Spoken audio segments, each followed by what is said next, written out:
Made it through my first day back after Christmas break. It was really good. Spent time today talking about expectations with my kids, and um, the one thing I really try to do with my three expectations, which are um, you always have a choice no matter what the situation. Uh, Everyone will respect the learning environment, and every voice will be respected. So I teach eighth grade geography, so those are my three um, expectations. I don't have long sets of rules because eighth graders will just find loopholes and do that. But I wanted to have the kids write down exactly what that meant and what it meant to them, and with examples. So um, for the first one, you always have a choice. I just want my kids to always know that no matter what the situation, they always have a choice. They always have agency. There's always something that they can do. And the example I gave them, um, in terms of the negative behavior that I see a lot with this, is kids who say, "That's just how I am. That's just how it is. I'm just always a kid who does this. I've always been a kid who did that. I've always been a talker. I've always been a bad reader. I'm not a good tech." Any situations where they think they can't grow or they think they can't do anything about the situation they're in, um, was really that, to make sure that they always have a choice. And even in situations, a couple examples got brought up. Well, what if you're being arrested? Like, you don't really have a choice then. And we talked about, yeah, you do. You have a choice. If you're being arrested, and right or wrong, if you think it's unfair, um, you have a choice on how you handle it. And if you're being arrested and you don't like that, and you decide that you're going to do something different, then that's going to be a problem. Uh, you have that choice not to follow that. And also, with certain things that are mandated, certain things that are non-negotiable in my room. One student asked, "Well, what if something's non-negotiable?" And I said, "You always have the choice to follow it or not." So that was the first expectation we really talked about.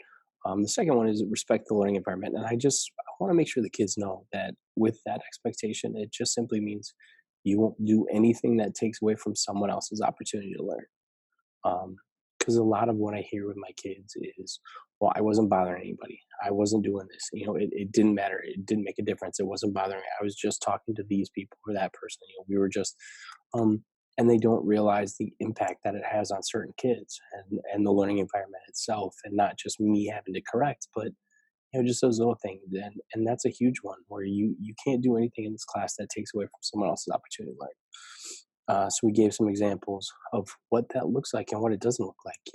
Having side conversations and blurting out and being combative, and um, leaving messes around the room, even stuff like that. It all comes to the learning environment. So that was that one, and the last one is respect every voice. And the biggest thing that I deal with my eighth graders is just that kids, when students say something, there's the peanut gallery, and I deal with it a lot. There's just the peanut gallery, and everyone wants to comment, and everyone wants to, laugh and joke, and they do this weird hand pointing thing now where that's like the new thing that they do. Um, but it's just a situation where um, I really want to make sure they understand what it looks like to respect someone's voice. It doesn't mean agreeing with them. It doesn't mean not voicing your opinion. It just simply means that you're taking the time to listen to what that person says, but you're also respecting their right to say it. And in situations we can disagree, we can have that, but when no matter what a kid said, there's four or five kids chiming in, that's just not respecting every voice. Because it really takes away from other kids who want to get involved. It takes away their opportunity. So um, that's just a little bit I got to say about what's going on today. I'm trying to reflect on every day that I have, and just really be here for my kids and support them. So that's my three expectations. You always have a choice, no matter what your situation. Everyone will respect the learning environment, and everyone will respect every voice. So that's where I'm at.